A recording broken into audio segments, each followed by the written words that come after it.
if we score 30 points in this game, I just don't see how it's possible that Wisconsin's going to be able to do that. 30. If we score 14, UW almost triples their offensive output in terms of points per game at 35.5. Washington is averaging nearly 3.5 points per drive, which is top 5 type of tier in terms of offensive output. This is kind of an epiphany that I'm having based on this conversation right now. We need to beat the brakes off of these teams and run it up. In the off chance that Oregon, because we don't want to be in that situation where we're leaving it up to the committee. Does anybody feel good about leaving it up to committees right now when it comes to ranking the University of Washington? No. No. Thoughts on rumors about Jedd Fisch leaving to Florida or UCLA? I've got a lot of opinions here because I'm getting pelted every single day with questions about this, about what I'm hearing and whatnot. Think about whether or not he would come on to a press conference and completely eliminate a avenue of which he can create pressure to increase his pay. Welcome to the Dubbed Up Podcast. We're back after a week off, and today we're getting into a great show. We're going to look back at the Illinois game and then look forward to our game this weekend against Wisconsin. We also got some Q&A, and then we're going to give you our picks. Before we get into it, make sure you go like, subscribe, and join the Discord. The links are all down in the bio. All right, I got my guys Izzo and Noah with me. Fellas, that Illinois game was something to make us all feel good here in Husky land. Noah, what did you think about the Huskies' performance? It kind of was a pick-me-up, wasn't it? Yeah, no, big time. The Michigan game the week before, I think we were all kind of down in the dumps, but we quickly got that, as Izzo called it, like that bounce back game, number 23. Immediate, baby. Yep. We had no turnovers, no sacks, got the young bucks involved early. Roebuck with the 2 touchdowns to kick the game off. And it was contagious, man. 5 different players scoring touchdowns. You felt we were in complete control the whole game. UW is starting to really form like a soft ceiling from our defense. Like, we haven't let a team score outside of the mid-20s all year. Jedd's play calling, we should, I'm not going to tell people how to fan, but like there shouldn't be any griping about specifically that game's play calling. It was friggin' dialed. And you could tell there was a fire lit after losing to Michigan. That pissed him off. I can guarantee you that. But 6 of 8 drives ending in touchdowns. We had 77% on available yards, meaning the available yards where you start the drive, we took down 77% of what was left of the field. 5 different Huskies scoring. It was diversified. You had a 91 QBR from DeMond, no sacks, no turnovers, like Noah said. Boston was unguardable. He was 10 for 153 through the touchdown, which was awesome. Another caught touchdown by Coleman on that. Yeah, I'm telling you, man, he's sneaky, man. He's catching all these touchdown passes. 15 total TDs for him now, leading the country. Every end zone trip, it feels like night and day now after this game, thinking back to last year where it was constant concern about us in the red zone. After this game, it just kind of felt like that it's going to travel, that it's not something that's an aberration where we're going to struggle against good defenses or something like that. 6.8 plays per touchdown drive in this game just means surgical, like you're not playing behind the sticks like we talk about all the time. There's just very few third downs. 27.2 seconds was our average snap. National average is 29.5. It's not a huge gap, but it's fast enough for us where we're playing with enough tempo in a game to stress out substitutions. And I think that there's little wrinkles in what we're doing as an offense that you might not notice, that only a advanced offense, considering that we are in year 2 of this coaching staff, would care to focus on. And that's us moving forward as an elite offensive team. And this is with a sophomore quarterback. So it wasn't just a win. It was the film that the CFP poll voters needed to rank us, even though they didn't initially, because who knows why. I would like to say that it's because of the Husky fan base are doing, being the crybabies that we are from time to time, getting us there with effective memes and effective acts of media members in the AP. That's what So the internet good has job, taught Husky us. fan base for griping. The internet has taught us if you don't like it, bitch and moan until they put you in there. That's the Seattle sports way, baby. Yeah, well, and you know what? One of the things that I think also kind of really stuck out was we only gave up 337 total yards, and it's starting to feel like our defense is really, really starting to click, especially the corners. Like, yeah, and we should mention this just real quick here. Dude, White 14 points off of Illinois' score. Give me a break. That was the worst official. I know on the theme of griping and complaining, finding a thing to complain about in this game, dude, that the worst officiated Husky football game since COVID. Like those are huge penalties, were absolutely phantom calls. It was the Taco Davis call in the end zone was absolutely horrendous. And it feels like he's being targeted. Like, even his first PI, he got caught, 2 or 3 PI penalties in that game, and they were so ticky-tack across the board. This was a Pac-12 referee crew, I believe, right? Yeah. Shocking. Because I think yeah, it seemed like there could be a trend from this game, but I think it was a different crew, not a Big Ten crew. Because you would think Big Ten crews allow some of that a little bit more, but whatever. We don't need to harp on it. This score is not indicative. The 337 yards that they put up on our defense, a lot should be wiped off. Well, and my point is that 337 isn't that much. Altmaier had 199. He had 2 TDs, but threw 2 interceptions. My guy Rashawn Clark, you got to give him props on that. Yes, that was dope. And then in the running game too, they didn't really do that much in the running game. I think they had 130 yards rushing total, but we've been able to put the clamps on these guys, and we did it without Manu. You know what I'm saying? Like, we're starting to really figure out how to work as a defense. And I feel like Ryan Walter's scheme is starting to really settle in with all the players, and especially on the back end. Yeah. How about Zadrius Rennie Saleh? Oh, man. Created the interception. Dude, for his second and a half game, whatever you want to call it. Dude, that kid is going to be special. He looks the part. 2 pass deflections. He just kind of seemed like it's slowly coming to him. The other 3-man name, dude, Rylan Dillard Allen had another nice night, dude. He's freshman, dude. Did you see him go in the hole and stick that running back? Yes. Bro looked like Steve Atwater, but like 10 times smaller. Yeah, you know, one matchup, not to completely flip the ball real quick, but dude, one matchup that we talked a ton about on the preview was the Gabe Akis matchup, right? He had nothing. He was non-existent. I was looking for 17 on the field a lot, and it just no sacks, no pressures. Didn't get Damon in any uncomfortable situations. For a guy that they're talking about, like, you know, like we said, 60, 90th pick in the draft, right in that ballpark, where, you know, all the measurables, and our offensive lineman shut him down big time. I think that says such a difference maker. That's what I was just about to say. Well, with Mills and Willis on that left side, our offensive line is completely different. I would love to see us play Michigan again with our offensive line intact. It's just Q Moore the whole game. It's a whole different ball game. Q Moore is back this week too, which is a wonderful thing. But God bless it, man. That was scary. Yeah, it was, because I thought he was out for the season type injury, you know? Yeah, especially the context, you know, not to interrupt you here, Mike, but like of him getting that knee blown out.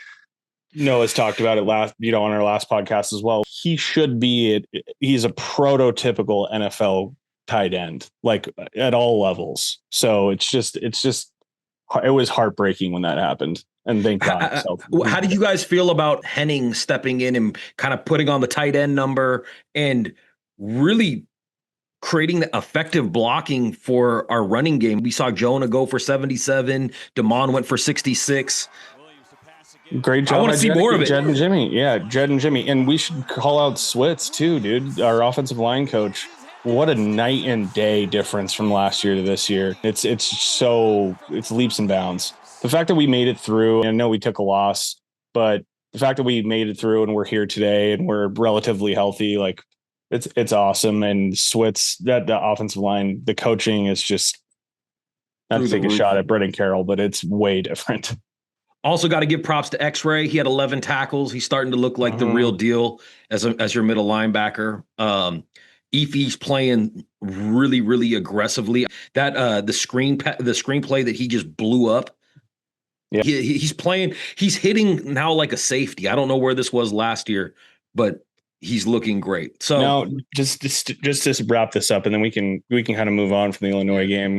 It being 2 weeks ago. My question to you guys is, with Noah bringing up how well we've done on defense, no sacks in this game, and we see a trend. We don't have a ton. We have an okay amount, but all the pressure, advanced statistics have us doing pretty well. We're just not finishing.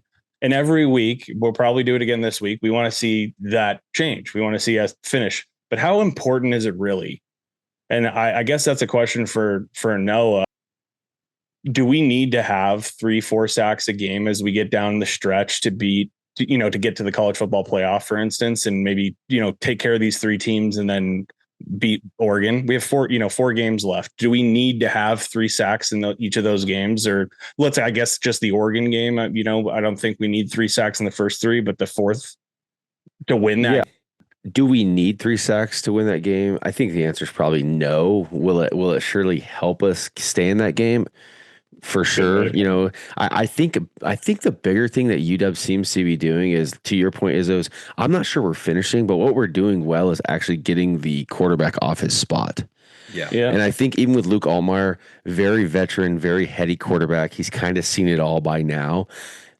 Some of these games coming up, the Purdue quarterback, you look at Wisconsin, UCLA. If we can kind of get to these guys, I think it only allows us to get into kind of our defensive game script easier. But yeah, you create those 3rd and longs. And the other thing too is that it's not like speedy little guys. We have these huge defensive linemen in the middle. And so, where we might not be getting home on sacks, you can really kind of see the effect of just how big those bodies are.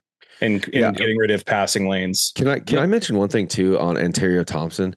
We brought him in. I think we gave him a nice little NIL package, expecting him to come in and I think be kind of like a big time run, stat stuffer, getting a bunch of tackle for losses. And we haven't really seen that. But I was really watching him during this game when I rewatched the game too.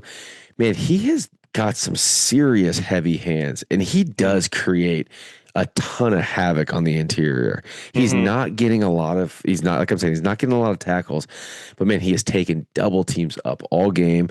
His just veteran presence with the Bryce Butlers, Illinius Davises, I think you'll see that rub off as we get later into the season, and especially into next year. I think he's really kind of become that teacher and that veteran presence on the interior defensive line room. Yeah, he also gets a lot. He also gets a lot of push. Like all them guys, they might not have a lot of sacks on the interior defensive line, but Butler, even Peppa, them guys are getting a lot of pushing. You're not seeing the offense. You're not seeing the line of scrimmage be pushed back into the linebackers. You're seeing it go the opposite way, and that's kind of why I think we're having that success against the run with a lot of these teams. Yeah, it's interesting. I wonder, that since the beginning of the year, literally week 1, Colorado State, they decided that they were going to attack the middle of the field. It's like, it seems like we understand that what we're going to do, and it might be just because of, personnel and whatnot, but what we're going to do is disrupt passing lanes, force guys, and be okay with it to bounce outside of the pocket. But I think where we need to sharpen up as a defense still, and this is the next step to take, is like safety coverage and in linebacker coverage. I agree. I bet you, but really I don't think that's nuanced. I think we'd all agree with that. But really quick before we wrap this up, I want to say this: if you put a microphone in front of X-Ray Alexander's his face and said, "Hey, how well are your interior defensive linemen keeping you clean and allowing you to scrape over and make plays?" I promise you, he's saying, "Dude, it's the best. It's probably the most efficient and best I've seen up front to allow me to make plays in his 3 years of college football." Amen. Yeah, that's why him and McLaughlin are eating. CRS, all those. You know what's crazy about X-Rays? If you look at his first 4 games compared to his last 4 games, you're starting to see him tackle and be very consistent. And he went from being just a guy to all of a sudden becoming a major part of what we do on defense. I was talking to somebody online about this. He's like, oh, he's not a big time middle linebacker. And I go watch the last 4 games. he's starting to become 12 tackles and 1 TFL against the number 23 ranked team. That's big time numbers in a very big time game. And he had like 8 tackles, I think, against Rutgers and another 4 or 5 in the 2 weeks besides that. And it's like, he's starting to really, really show up. And he's got that size. I think, Izzo, you had brought that up last week or 2 weeks ago where you're like, hey, with him, ZRS, you're starting to see Big Ten. The height. Yeah, height, weight in our linebackers and guys that aren't going to get lost in the wash like we have seen in the past at UW. Yeah, agreed. All right. So that's going to wrap it up for the Illinois part of this. We were trying to make it real quick, but you know what? This is what we always do this. Yeah, it was such a feel good game. It's hard for us not to get into it. But now let's move on to the next week, and that is Wisconsin. And we're going in ranked 23rd in the CFP, which is big. And this is a battle for UW. It's the University of Wisconsin, the University of Washington, and I've seen the arguments going back and forth online, especially during the Get summer. Real. Yeah, during the summer it was bad. We know who the dub is. Yeah, they're not saying that no more. There's no dub podcast for Wisconsin. There really isn't. There really isn't. Conversation over. What is their podcast, like Badger Up or something like that? Or yeah, it's Badger. It is something like that. Baby. No. It's Badger Boys. Yeah. Oh gosh, that's let's worse. Kick off a rivalry, pod rivalry. Yeah, Badger Boys. But this is our first trip to Camp Randall since 1968. UW's 4-0 all time. Both teams coming off a bye. We got a healthier Husky team, and the line is opened up at 11. This feels like a prime game for us to be on the, I wouldn't say get right, but, continue keeping everything rolling. What do you think? Both teams coming off a bye, like Mike said. This is the fifth. So this is the final game of the teams coming off a bye that we'll see. And this is the first time I think UW has gone into Wisconsin. Maybe the second. I think the other time might have been in like the 60s, early 60s. But this line did open up at 11, just like Mike said. We're right. It's grown to 11 and a half. I actually think you're going to see this game grow to about 13 and a half by kickoff. I'm actually surprised that it isn't there. I think Vegas has given them a little bit of love because of their performance in Austin Stadium 2 weeks ago. But if you watch that game, it was a torrential downpour. Yeah, it was just one of those like ugly games. They have a tough time scoring. But hey, man, Camp Randall. This place, if you let this team hang around, that environment, man, it's a slow matriculation of excitement, man. I'm telling you, it's first quarter, second quarter, third quarter, then you get into the jump around, man, and then it gets going. So you want to get this game over quick and get it early and kind of jump on these boys. So go ahead, Izzo, hit it. Yeah, the big thing coming into this week, because I think shocking. I think we're going to pick UW to win this game. Wisconsin is, advanced metric stuff, basically coming out as the worst team in the conference. They're just not playing. They're just not very good, right? They're 2-6. The big thing is Fish saying that we're as healthy as we've been. Of course, it sucks. No Rashid. We've got a couple other guys banged up too, but it is as healthy as we've been, and we're heading into a game that we're heavily favored in. This is, outside of maybe the games that we jumped off the season with, probably the most confident that we're going to enter a game into.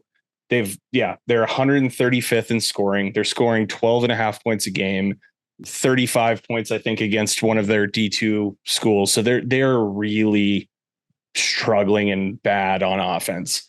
UW almost triples their offensive output in terms of points per game at 35 and a half. Washington is averaging nearly 3.5 points per drive, which is top 5 type of tier in terms of offensive output. If we score 30 points in this game, I just don't see how it's possible that Wisconsin's going to be able to do that. 30 if we score 14. I'm not even kidding. 21, I know. I don't know how this team scores. And that's like, when I remember I called Izzo and Mike, and I was like, guys, this is an interesting pod, because when I look at this team, I just don't see how they score the football.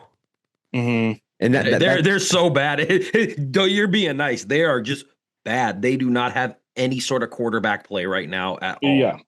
And their quarterback can't even throw for 100 yards in a game. And I'm talking, go look at the stats. It's crazy. So you guys don't think there's any possible way this is a trap game? No, we'd have to beat ourselves. We'd have to like make a crap ton of mistakes. After Jonah Coleman would have to put on a Wisconsin uniform and run for 3 touchdowns against us. We would have to have tons of penalties that kill drives, like multiple killed drives from penalties and multiple turnovers, which I suppose is a possibility. But coming off of a bye, yeah, I'm just not seeing it. The trap in this game is UW loses 13-10, something like that. Yeah, it would be. And could you imagine doing that with DeMond Williams? No, I don't. This game is literally about just staying focused. Yeah. Yep. All right, so let's take a look at the UW offense versus the Wisconsin defense. You know, when I was looking at some of the film, I noticed, you know, they weren't too bad against the run, but they seemed like they're in the secondary. They started struggling a lot, and then the run starts just working like Novocaine on them.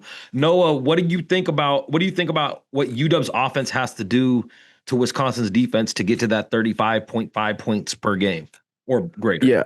Well, so first off, I think that Wisconsin's going to try to slow this game down big time on offense and probably defense. Like, obviously, it's hard to slow it down on defense, but when you look at Fickell and Mike Tressel, the defensive coordinator, they kind of run like a hybrid 3-3-5, 4-2-5, very heavy nickel, and they love to sit in the zone, which is interesting because you would kind of think that like this tough-nosed, tough-minded defense, let's go man-to-man and we'll just go mano-a-mano.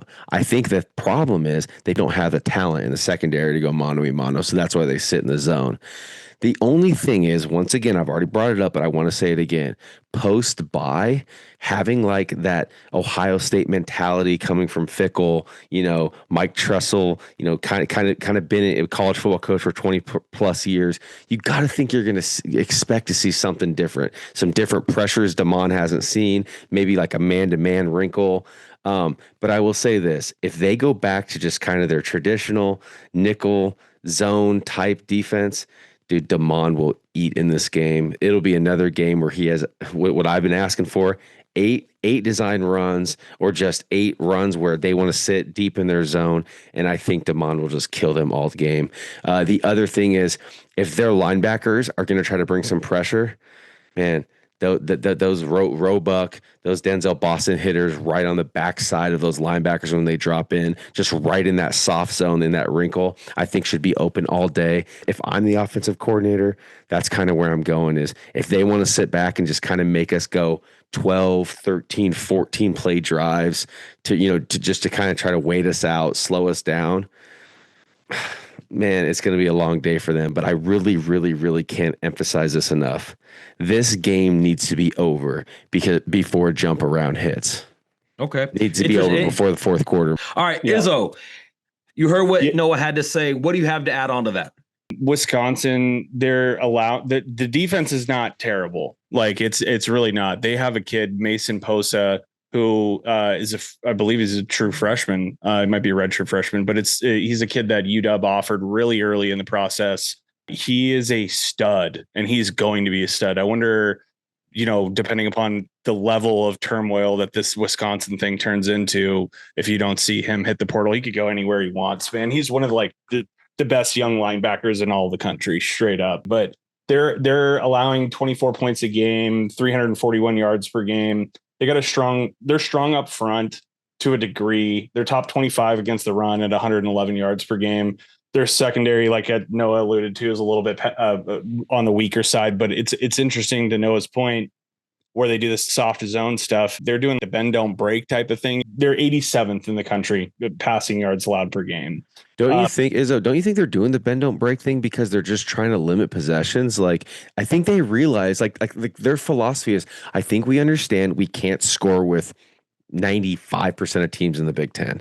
And so if we limit possessions and try to make them go bend, don't break, they can't score quick hitters on us, etc. Maybe we can ugly muck a game up, turn it on its head, and win 17-13 or whatever that number is, right? Yeah, like that. It's definitely that, and them trying to they do like simulated pressures, pre-snap rotation stuff. I think they try to generate turnovers as well, and they try to do that obviously through the air, because they're just lacking on doing anything on offense. So it probably plays into a little bit of both. DeMond is going to be an absolute nightmare for their defensive front to handle. No surprise there. Last game against Illinois, 64% motion, 22% explosive rate on offense. Heading into Wisconsin off of bye, it spells absolute horrendous situation for Wisconsin. Now, where I disagree with Noah slightly on is I don't think that we have to have an enormous lead like right off the jump. Like, I don't think we need to jump out and have a 10-point lead at half. I think the way that this game is going to go is that they are going to probably be somewhat effective in slowing us down. But if Jonah can get to 4 yards a carry-ish and we can chunk away, I think it starts to wear down that Wisconsin defense, and then DeMond's just going to be able to do whatever he wants to do. They have allowed 10 plus plays of 20 plus yards in the last 3 games. We're kicking it into high gear right now with explosives. And like I said, I don't think it's just an aberration with Illinois. I think that we're finding our stride with this offensive line getting healthy, and it's a huge difference. And a lot of the stats ahead of that got mucked up because you lose your starting left tackle, starting left guard. When you guys were talking about the yards per game and the running, and because they give up a lot of yards passing, but if you look at the last 4 games, there's been 300-yard rushers in the last 4 games, and ironically, the only team that didn't have a 100-yard rusher against them was Ohio State. So I think what you're saying about giving it to Jonah and it working like that, I think that's going to be something that either we end up leaning on, or what we start out with, it starts pushing them back on their heels, because everybody's throwing for a lot of yards and touchdowns on them. But in the last 4 games, when they played real tough teams, people have been able to go for 100 yards on them. It could be an aberration where you're looking at the full season schedule that they're top 25 against the run. Yeah. Where it's just like teams are like, we're just going to pass and get out early and then get a rusher to 100 yards or whatever to kind of wind this game down and get out of here. One thing that Jed Fish like specifically called out was how big their front was.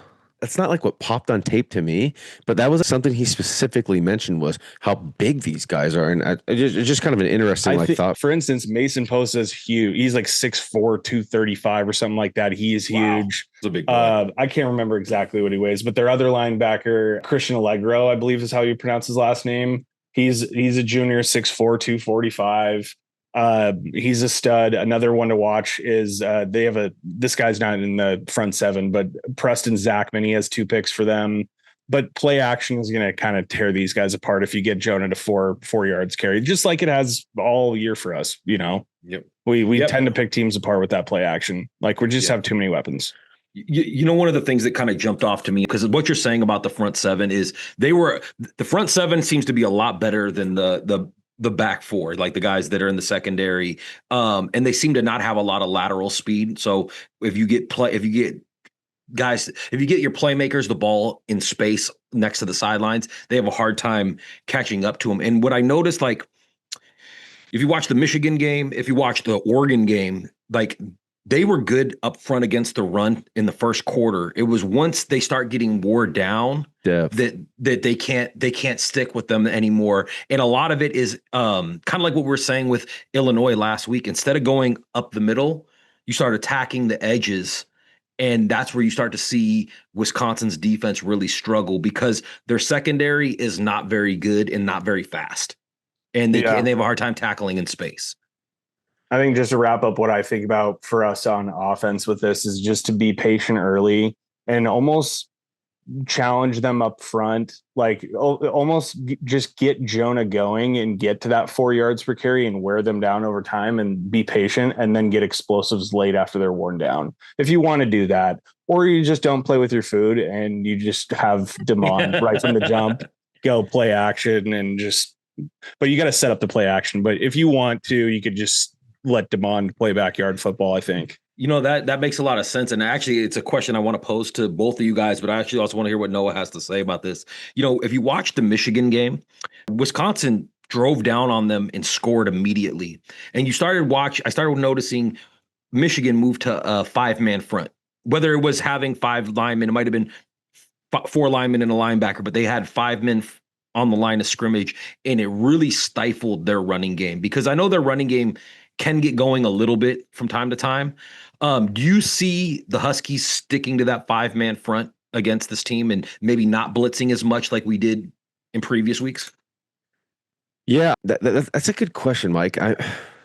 If you can get home with and you can kind of set your front with just your front five, you probably don't need to bring in a bunch of pressure. And with them losing, their quarterback, they lost Dylan Jones, their top running back. I think they're really looking for an identity on offense. They haven't been able to find it all year. So from a UW perspective, dude, kind of Play your game. do with what's got you here, man. I want to talk about this really quick. You said attacking the edges and kind of attacking the same way we attacked Illinois. One thing I would like to see is if we're gonna like get move the pocket a little bit for Damon Williams. What about like a couple like flood concepts? I don't think we've seen a ton of that. And what by that is like the flood concept, especially if they're going to go zone, go run a player out to the flat, run a player on like a post route, and then somebody on the go on a go route. And it's like really focus on, hey, if you're going to run zone against us, can you beat all three levels of that? And I really don't think they can. Those should be open all day against this defense. They were open all day against Illinois. I even noticed like on a couple plays against Illinois where he hit Denzel coming across the middle, but he had Omari Evans open deep if he would have went for the deep ball. And I think that's actually a really, really good idea to take advantage of the slower secondary that Wisconsin has. So then let's kind of dive a little bit deeper then. Is there any matchups you guys really, really like for UW or any that you're even worried about? For me, I'll say really quick, man. I'm really excited, especially with getting Carver Willis back. I'm really excited to see these edges, these Wisconsin edges versus our offensive tackles. Jed talked about in the presser. He talked about Mason Reiger, Sebastian Cheeks, great name by the way, and Daryl Peterson, man. All guys who can kind of have elite motors, can get to the quarterback. I think Reiger has 3, Cheeks has 2, and Peterson has 1 sack. So they get it. They can get after the quarterback. But I really want to kind of see how Wilson as a party hold up against a full unit, because I think with the depth they have, at least at that edge outside linebacker position, I think they'll see a healthy and kind of fresh rotation. So I'm looking forward to kind of seeing Carver and as a party there. The other thing that I noticed that I thought was super interesting is the wide receiver outputs versus Wisconsin secondary in previous games. Ryan Williams for Alabama, he went for 165. McCulley from Michigan, he went for 112. Carnell Tate, 111. Octavian Smith Jr. from Maryland, 113. So it's like the big body profiles seem to really kind of give this Wisconsin secondary fits. And I'll let Izzo get into this a little bit, but there's another guy, on this University of Washington wide receiver room that kind of fits that profile a little bit. Okay. Yeah. All right, Izzo, you know what? Take it.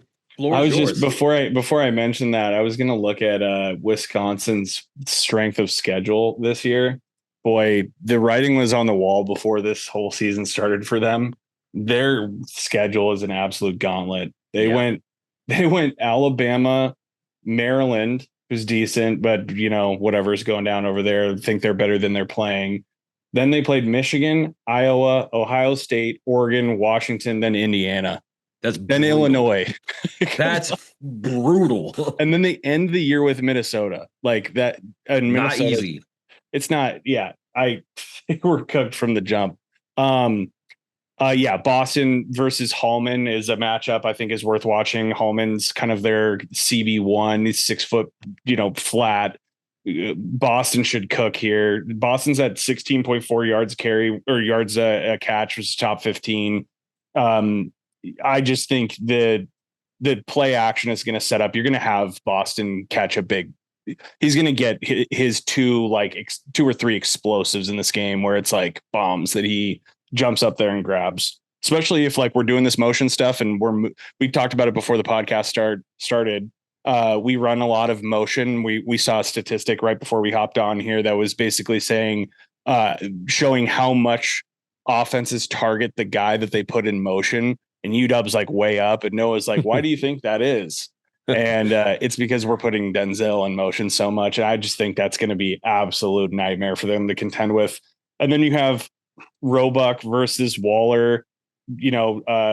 the slants for Roebuck underneath if you want to do the flood concept too.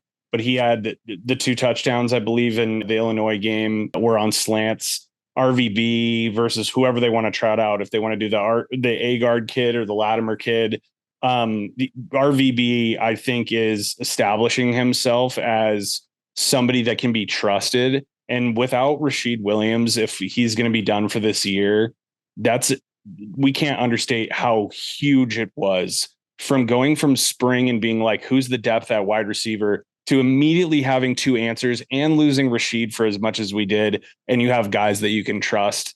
It's just been, it's a unsung narrative from this offensive season is those 2 true freshmen being reliable targets like that.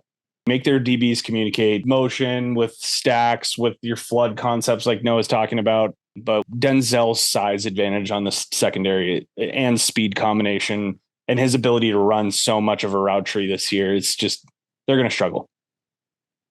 Okay. But yeah, the O-line too, like Noah talked about. What do you think about the running game? If we can get to 4 yards of carry, Jonah's at 5.4 right now. Jonah is getting chunk yards and he goes for 100 yards. I just can't see a way that they win. That's just like a nail in the coffin for them. I think Jonah's going to have success. They have some size up front, but and they have some decent linebackers, but I don't see it when you have this O-line healthy. Okay. I feel like being on the road has the possibility of weirdly being ugly. And I feel like Jonah kind of gives you that calming presence. Ride Jonah for 18 carries, man. Let him get 100 yards rushing. Just let the workhorse work, man. Let the bowling ball, come in. Yeah, I would love to see a game like that where at the end, third quarter, these linebackers and this line is just defensive line is just breathing heavy. They're like, no more, man, no more. I'm good. We know about how Jed feels about himself and his team, right? And that's not lost on us. And I think you've had Jonah in a couple games with lower stats rushing, and to pretend that that's not somewhere in their proximity of thought, they have 3-game stretch where they're going to be double-digit point favorites. And this is really, like, statistically speaking, a defining moment for a lot of players on the roster who are going to try to go to the NFL. Jonah being one of those. So he needs like yards wise to have some big games. And I think it plays too well for the game script for us to go to the run early and let them kind of play with us and then wear them down at their own game and then just unleash demand because now the play action's open. I just that to me seems like the most direct path to controlling this game versus us trying to blow the doors off of this team early. Okay. And then making some mistakes. You throw a couple picks. Now they're in the game in the second half, like whatever that is. Right. But I just think you control it, be patient, and then release demand. Well, let me do this. Let me throw another patty on this burger because you just said, Noah, about the game if it got ugly. It's supposed to be 42 and raining in Camp Randall on Saturday. So it's not going to be beautiful weather, but it's also we play rain ball out here and we come from 42 and rainy. Yeah. You know what I'm saying? So do you guys see the weather stifling any of what we're trying to do offensively, or do you think it's where we come from the Northwest where it rains, so it shouldn't matter much? To be honest with you, can I say this really quick? Mm-hmm. I think Michael Penix, a game like this, 42 and rainy, actually could kind of hurt him. Maybe he didn't have the legs like Damon. Damon can hurt you in so many different ways that we can kind of play in any weather. All right. Let's get ready to switch over to the other side of the ball. Before we do, though, make sure you go and smash that subscribe button, hit the like, drop a comment. Let's look at the UW defense against this struggling Wisconsin offense, because their starter, Hunter Simmons, is not very good. Like I was saying earlier, I'm sorry, it's just the truth. The guy has trouble throwing for 100 yards in a game. I watched 3 or 4 of their games, and I just was like, my guy, you're struggling just throwing the ball short and being accurate. Izzo. Yeah. When you're looking at this Wisconsin offense, is there anything that makes you worried from the defensive perspective of UW if you're Ryan Walters? I wish I had something to say here other than no. No. I wish I had some well, that's hey, the pod. We're done. For these wrinkles. If I was them, I would try to keep it simple, extend drives. I would be targeting the tight end as much as humanly possible and hoping that we aren't going to stick somebody who's bigger on a tight end and try to do some Colorado State stuff. I would literally watch the Colorado State tape and just try to do what they were doing. Because they just do not match up at all at any skill position against our defense. I'm sorry, maybe some runs to the outside occasionally, but you've got to keep this simple with this quarterback. He's a senior. Yeah. So he's not brand spanking new, but when he has completed passes, it's basically all rhythm throws, one read, check down stuff. It's not vertical. If their protection is wobbly, it's going to be a nightmare for them trying to pass the ball against probably top 2 cornerback duo that they're going to play all year. Vinny Anthony, the second, he's a wide receiver. He's got 291 yards this year. He's quick, but he's not a deep threat. Takario and Ephesians against him and their other wide receivers, frankly, are going to be able to beat them in press. It's just, we're allowing 45% on third down. So maybe they can have some success against us on third down a little bit, but not much, man. This is the worst offense that we've played this year. Turnover differential, Wisconsin's -8. We're +4. We're top 10 in run defensive success. We put our opponents in second and long and third and long a lot. Do they have the playmakers to convert there? For 4 quarters? No. So yeah, this should be a confidence builder. We should stack stats. That's how our mental framework should be as we head into this game is get your stats, defensive guys, get your sacks. But, I think there's going to be a couple picks in this game for UW. No, what do you got to add? Yeah, man, when you look at this Wisconsin team, they're led from an offensive perspective by Jeff Grimes. He comes from BYU. He's traditionally, a good offensive line coach. He wants to run the rock and then kind of hit you on the vertical passing plays. The problem is, I got a conspiracy, man. I think Hunter Simmons got has some blackmail on Grimes. There's no reason this guy should be playing. He's got some pictures of him, of his wife or something, man. I think you're starting to see some fans though calling for this freshman, man, this Carter Smith kid. I think he's a Florida kid. And then if you think about it, once again, coming off a bye, man, have they had 13, 14 days to get this Carter Smith kid kind of integrated into the offense? Does he bring a little bit more of a live arm? It seems like he does. Like we talked about earlier, last nationally, or I think 135th at 136 in scoring and yards. It's just, you got to do some stuff to bring a little bit of life to this offense, and then make it worse for them. Now you bring in Taco, you bring in Ephesians, 2 6'5" cornerbacks. You're going to put them on islands, which is going to allow us to do just about anything exotic we want to go along with the bad pictures he got of Grimes' wife.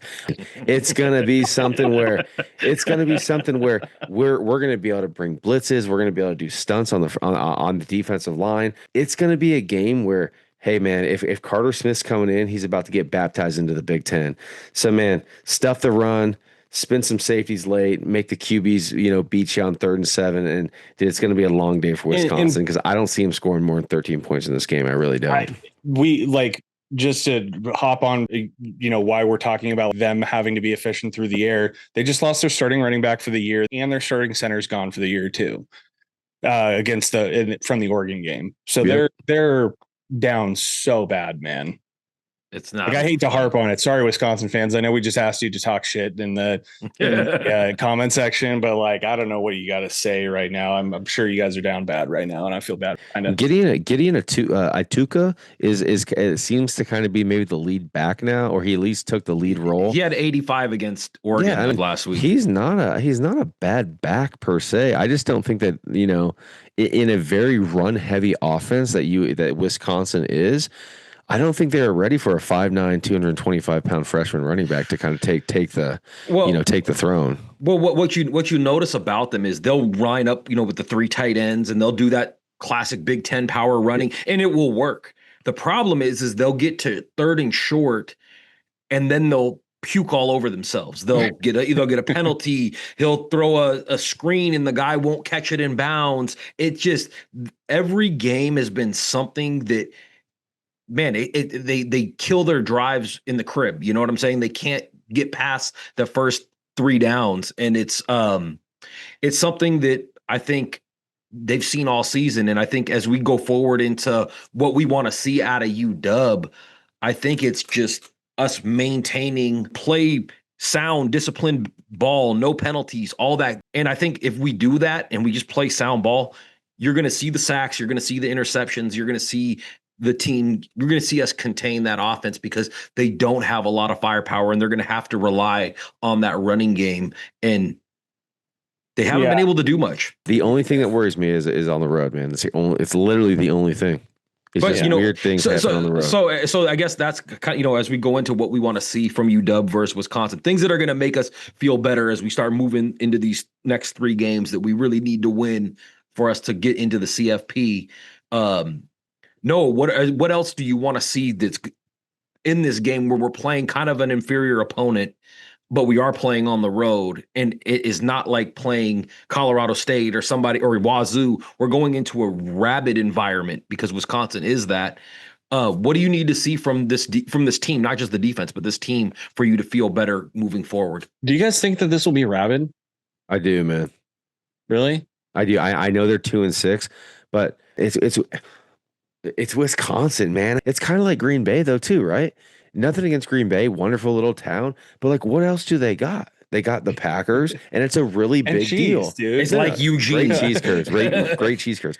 But I'm serious when I say that. It's like, that's what they got. The student section will be live. The fans will be there. Dude, the jump around thing, you'll see it, man. There's a lot of my buddies going to this game. If I didn't have weddings to attend, I'd be at this game. But like, dude, this is a live environment. It's an exciting environment. And Jed Fish has 2 wins on the road in his tenure at UW and 1 in the Big Ten.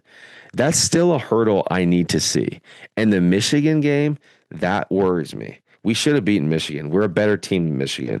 We need to be able to prove that we can go on the road with this talent, travel, and win.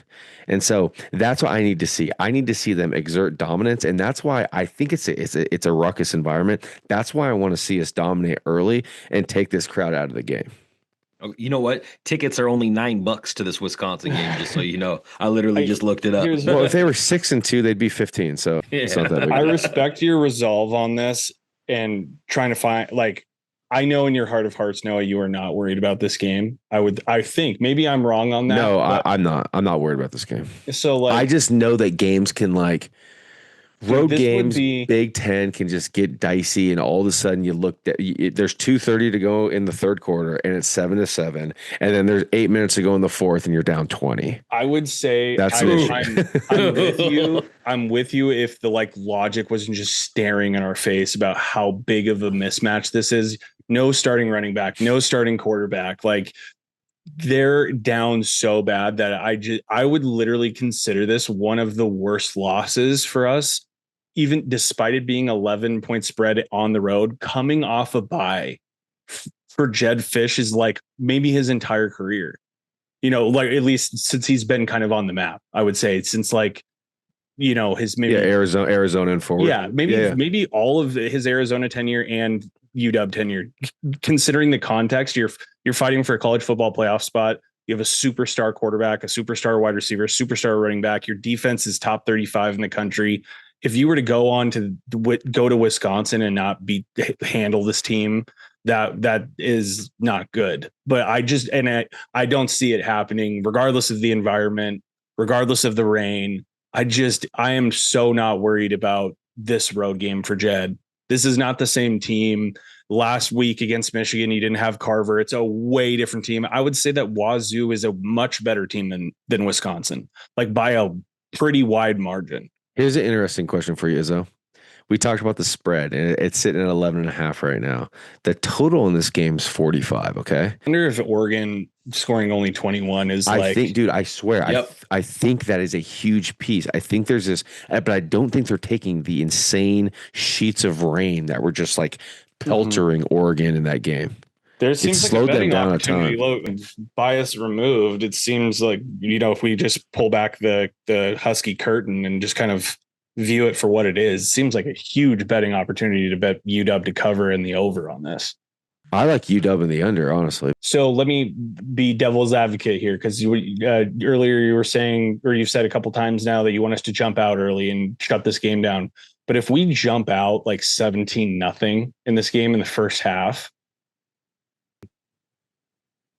are we going to score like 35 on these guys? I don't know. We're once again, no.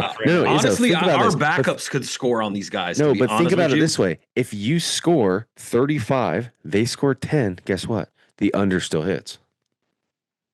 Well, and if you look at that's what I'm saying. I don't understand how you get to 45 points in this game. Well, but if you look at all their games, that's kind of where they're at. They're kind of right around that 10-point mark, and they give up about 30 to 35 points a game.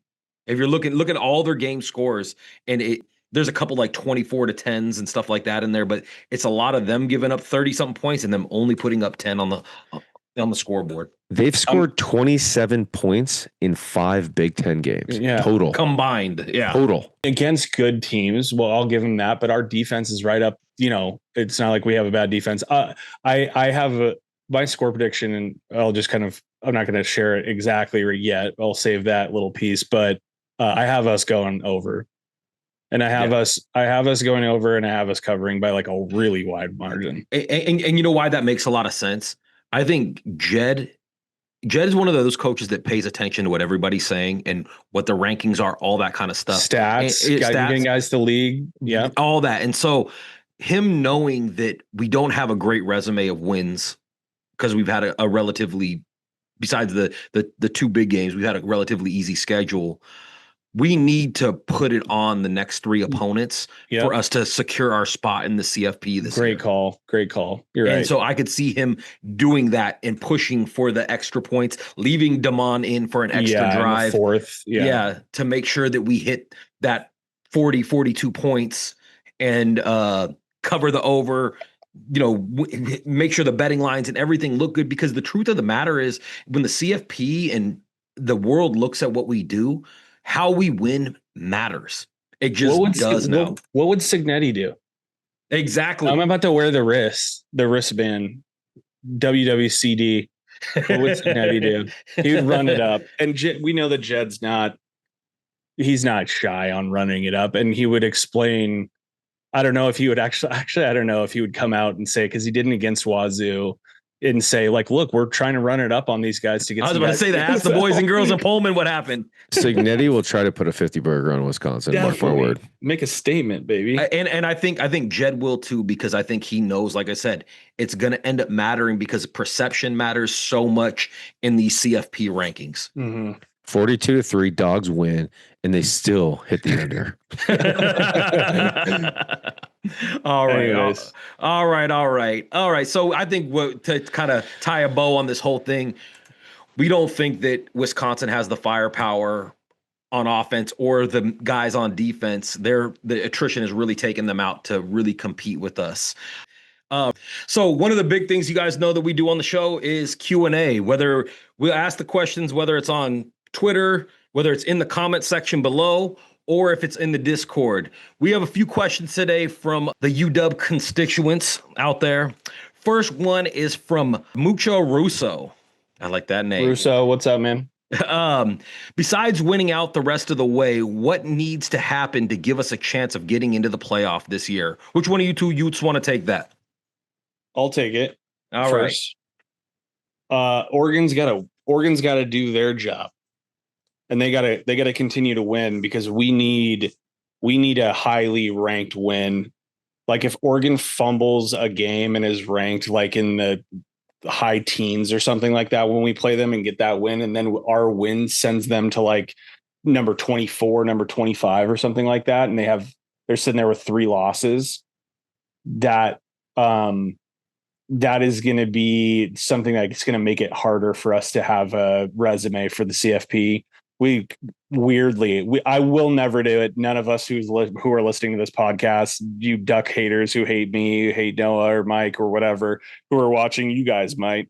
Well, you guys are going to root for Oregon, but it's not in our blood. I cannot do it. I'll be rooting for them to lose, even if it hurts us kind of. But yeah, we need Oregon to win out and until they're our game. Noah? Yeah, I think you win out, you're fine. I know it said besides that, but win out and you're fine. You're going to get in regardless. You're 10-2 in the Big Ten, best conference in the country. How many teams, just to push back, because this could be a fun little banter for us. There'd be a good amount of 10-2 teams, dude. Well, there's going to be a lot. That's going to actually change because a lot of the teams play each other. So Iowa, USC, and Oregon all play. So Oregon plays Iowa and USC in the next few weeks.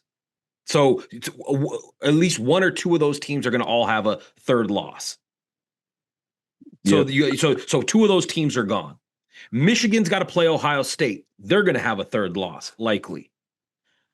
That kind of opens the door. I ask this, if we hung 50 burgers for 3 weeks in a row, and then do you think that could get us in, even if we were playing a lower ranked Oregon team?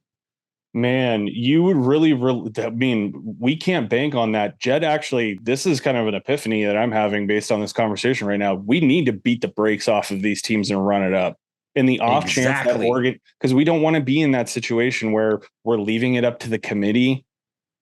Does anybody feel good about leaving it up to committees right now when it comes to ranking the University of Washington? No. No. A quick answer that I do want to say is, you don't want a lot of craziness in the ACC. That is one thing, is you want there to be a clear winner. So that either means Virginia just runs the table, then wins the ACC, or Georgia Tech beats Georgia 12th week of the year, 12th game of the year, and then beats Virginia in the ACC title game. What about in the Big 12, though, too? Because you also have an undefeated BYU and an undefeated Texas Tech who are playing each other this week. Agreed. So that's where the kind of the kicker, right, is Arizona State losing again. That kind of hurts them from stealing too many bids. So right now, Arizona State is 6th in the Big 12, which is hard to believe because all the juice they had. But if you look at the Big 12, man, you got an 8-0 BYU, 8-1 Texas Tech, 7-2 Cincinnati. The problem is a lot of those teams still have to play each other. There's going to be a lot of attrition, man. There's only going to be one team from the Big 12. They will get a conference championship, so they're going to get at least one in for absolutely. Sure, right? And they should, because Texas Tech, they're tough, man. Yeah, they're legit. I like Texas Tech a lot. I think when it comes to dealing with the 2-loss teams, I think the Big Ten's going to kind of take care of itself. The SEC is kind of where it's a little worrisome because a lot of those teams are playing each other. But 1-loss Vanderbilt team, 1-loss Alabama team. I don't know if there's any way a 3-loss Tennessee team gets in, but the AP poll had them ranked above us for some reason. But you have all these different teams, Ole Miss, all those guys Georgia, they're all playing each other. So you're going to have a bunch of 2-loss teams.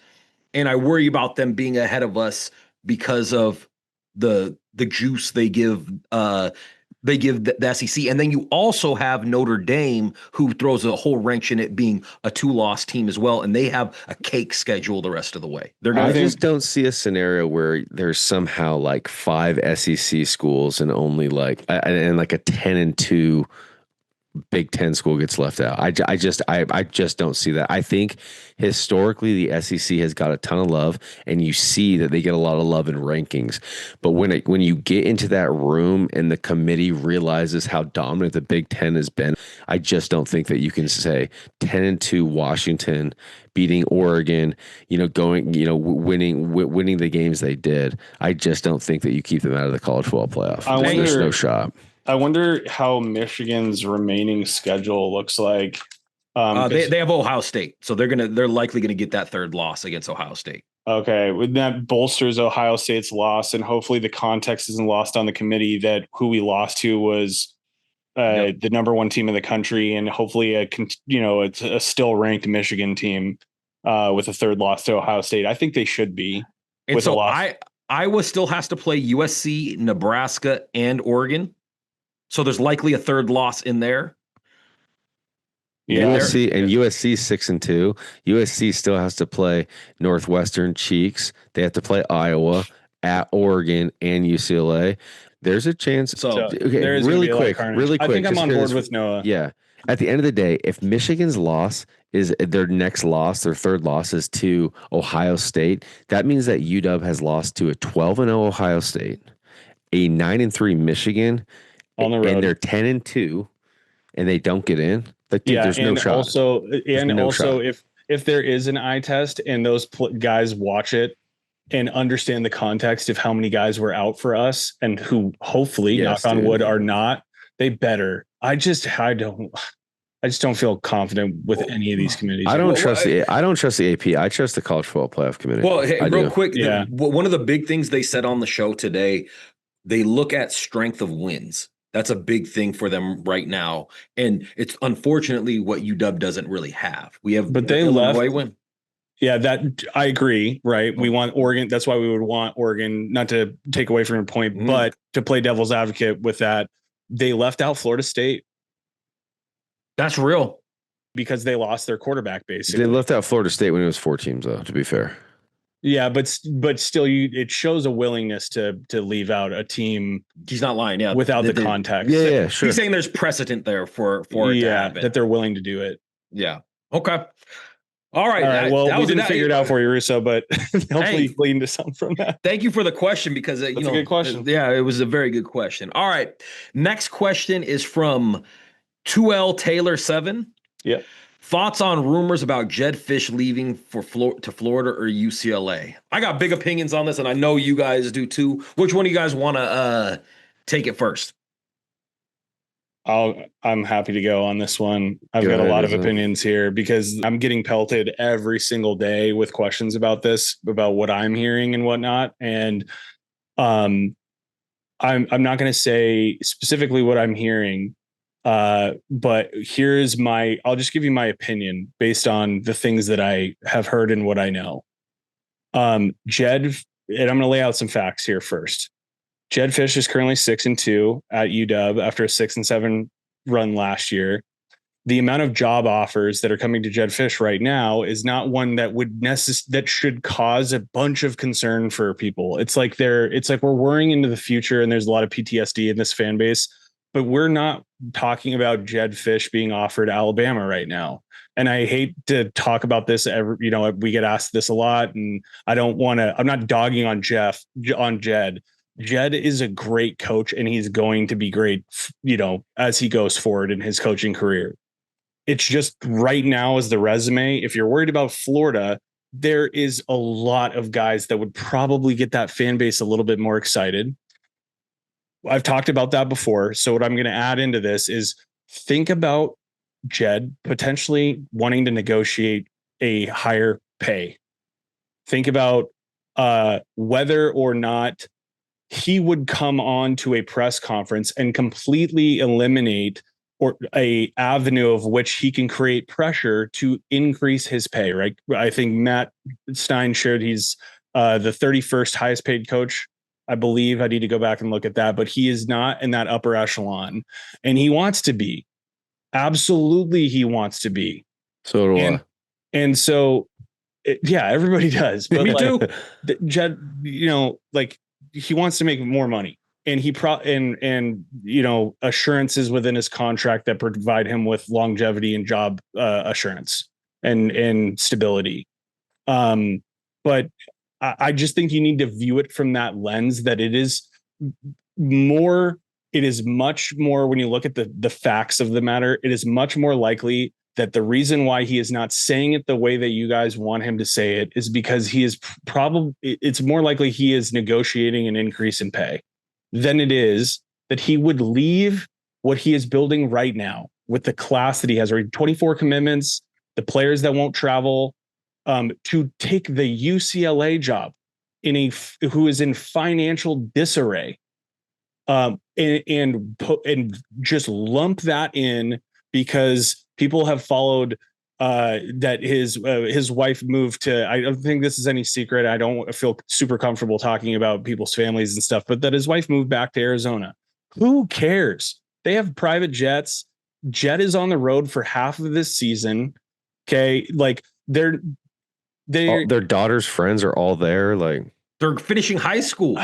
They're at every home game anyway too. I'm just saying, like, do you think that context is lost upon the family, that they just like the Sun so much and LA versus Seattle so much that they're going to absolutely jeopardize, like, literally everything is heading the right direction with the program in terms of the staff he has here, the staff he brought here, the players he has here. Why would they just throw a wrench in 50 people's lives and uproot the roster and go and take UCLA? Dude, come on, man. It's super dumb. And you know what? It's actually, it could even simplify it with logic. Jed Fish isn't Kalen DeBoer. Kalen DeBoer was 25-2 or whatever with a national championship run. Jed Fish has been, for the last 5 years, has been a part of rebuilds. Right when he got Arizona up to where they were ready to move on to that next level. Another rebuild? Hit that upper echelon. He moves and has to start a rebuild. Why would he right now, when he's got his team, next year is going to be prime for UW. We're going to have depth. We're going to have the quarterback. We're going to have everything he needs to make a CFP run. Let me ask you this. What gets paid more? A guy going and spending 3 years or 2 years playing for titles, or a guy who's on his third rebuild in a decade? You know what I'm saying? Because stop reading too far into the tea leaves on like the family move stuff. Like it's weird to begin with. I know, but I get it as a fan base. Like, we're diehards too. You want to know everything that you want to know, but like, that's where this is really rooted, is that move. We've been hurt. And we've been hurt, to your point, but the logic is not there. Like the where you're trying to worry about is jobs that don't exist right now. Because it's not UCLA. Florida probably has other options. He's got a private jet access, and his kids are up here all the time and family's up here all the time anyways. And he's traveling half the season, and he's probably going to go back to Arizona and hang out with the kids like right after the season ends. And it's worrying about nothing. If we were in 2027 and DeMond was a senior and Florida came calling, honestly, that's a worrisome situation. Exactly. And he hasn't even minced words that is probably the scenario in which he may take off, right? Mm-hmm. Or take a different job, but it's got to be a better opportunity. That's the Kalen DeBoer scenario. Yeah. Michael Penix. He had a piecemeal team that he got together. There wasn't a lot of continuity. It was going to be somewhat of a rebuild, and he's being offered Alabama, man. It's just, there's no reason to conflate those two situations. It's not the same. Two things I'll say. UCLA shambles when their lead guy, Tracy Pearson, saying like, hey man, I don't think the rumors have any validity to it. That's a guy you should listen to. Number two, Dog Flipper 167423 that has 27 followers. You probably don't, the rumors that he's putting out, you probably just say it's like Duck fans, you say whatever internet and burner guy. account comment sections of tweets that are like, Jed's definitely leaving, because they see you worrying on the timeline about nothing. They're just preying on insecurity. And that's why you guys relax. I know we're hurt from 2 years ago. It sucks, but look at what this program has done. Let's not ruin this run right now, right? Like, what, worrying about middle of the week, worry about nothing. Well, Dick Fain made a very good point on the air today. He's like, it really speaks to the brand of UW that after being gutted within 18 months, we can be back and rated in the first CFP poll. Mm-hmm. That shows you how strong the UW brand is. We're always is in even furthermore driven point, and we can move on from this. But even furthermore to that point, this is a destination. Like a lot of coaches want to coach here, and beyond the history of what we've done in the Pac-12, we're now in the Big Ten. You're now in the super conference at a powerhouse football program, like not the top echelon, top 5, but you're at like a top 20 program in the country. Urban Meyer said in coaching circles, the University of Washington is a diamond when it comes to a coaching destination. Yes. And that's facts. And it's all heading the right direction. NIL infrastructure wise, what he did, what Jed did, it's all heading the right direction. The roster build, like everything is going well. Okay. All right. Let's move on to the final question from our guys at Barstool Husky. We appreciate him a lot. Names to keep in mind recruiting wise for 26.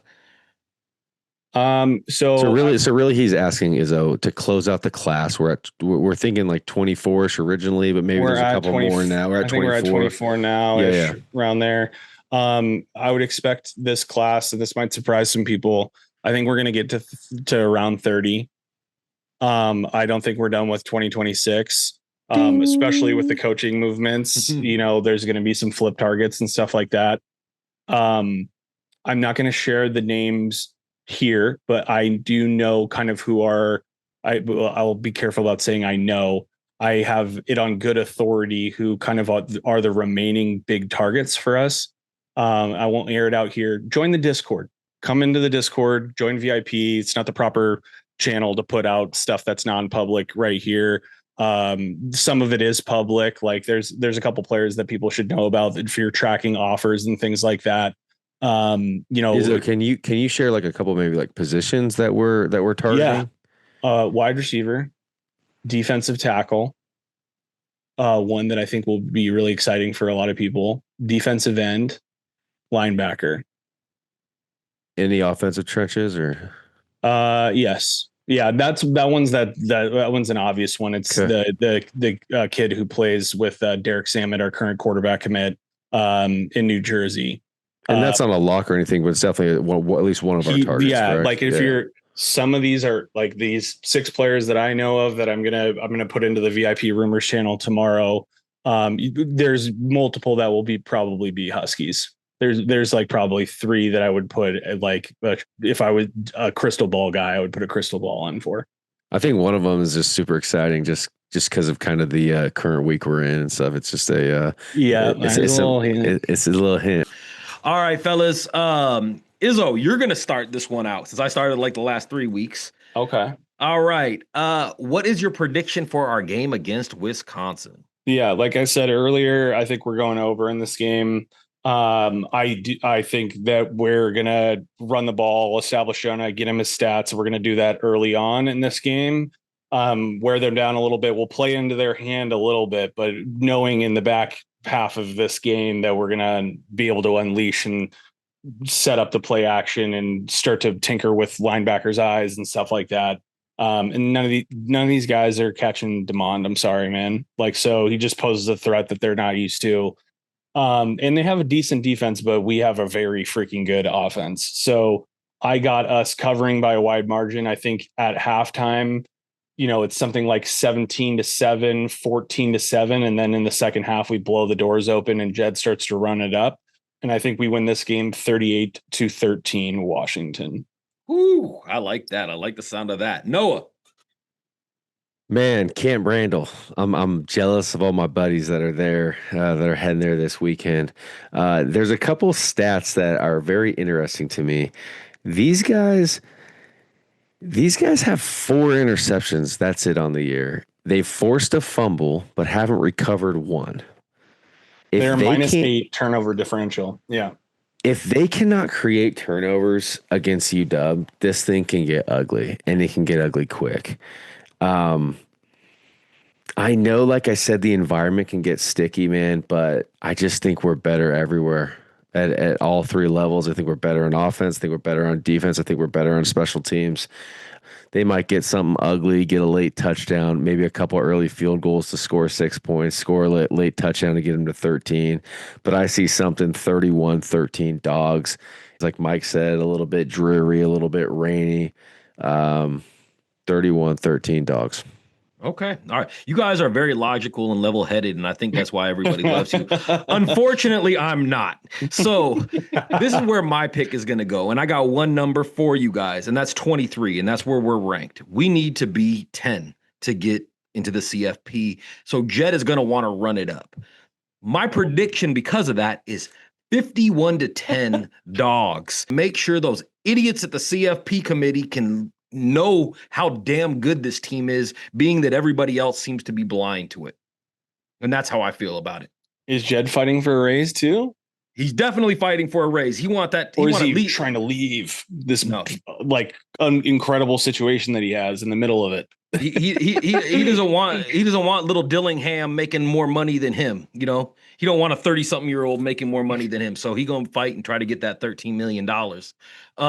Regardless, that's kind of where I'm playing it. And so I would love to bet the over, or at least my hope is that we cover and go over. So, all right, before we get out of here, make sure you guys go hit the like and subscribe button, leave a comment, help us get up in that algorithm so all you pretty faces out there can see our pretty faces and we can pretty face together.